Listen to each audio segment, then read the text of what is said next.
نبی پاک علیہ الصلاۃ و تسلیم کا فرمان عالی شان ہے۔ امام طبرانی رحمۃ اللہ تعالی علیہ اپنی طبرانی کبیر میں حدیث پاک ذکر فرماتے ہیں کہ میرے سرکار کا فرمان عالی شان ہے کہ جب مسلمان کو دفن کیا جائے تو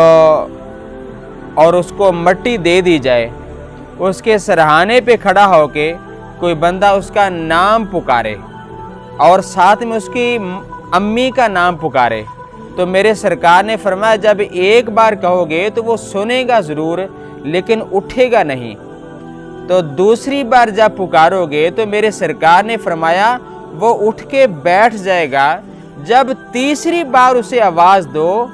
تو میرے سرکار نے فرمایا اب وہ کہے گا ارشدنی رحمک اللہ، میری رہنمائی فرماؤ، اللہ تعالیٰ تجھ پر مہربانی نازل فرمائے۔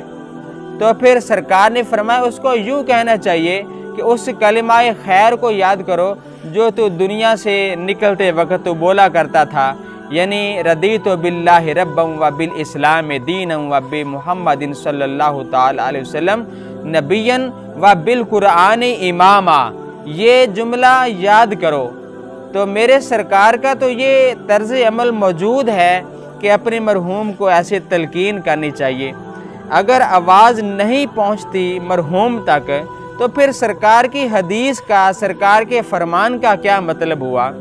حضرت ابراہیم علیہ السلام نے 4 پرندے ذبح کیے، ان کا قیمہ کیا اور علیحدہ علیحدہ جگہوں پہ رکھ دیا، تو میرے اللہ پاک نے فرمایا، یہ قرآن پاک کے الفاظ ہیں، فَسُرْهُنَّ يَأْتِينَكَ سَعْيًا، ان کٹے ہوئے پرندوں کو آواز دو تو وہ تیری طرف دوڑتے ہوئے آئیں گے۔ تو ان کی طرف آواز پہنچانا یہ تو اس پروردگار کا کام ہے، اس کی قدرت ہے جو اعلیٰ کل شیء قدیر ہے۔ یہ کہنا کہ مرحوم تک آواز نہیں جاتی، مردہ سنتا نہیں ہے، یہ تو اللہ تعالیٰ آواز پہنچاتا ہے۔ اور آخری بات ہے، میرے سرکار کا یہ بھی فرمان عالی شان ہے کہ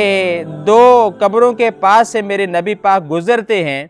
تو فرمایا ان کو عذاب ہو رہا ہے، پھر یہ بھی بتایا کہ ایک کو پیشاب کے چھینٹوں کی وجہ سے عذاب ہے، دوسرا چغل خور تھا تو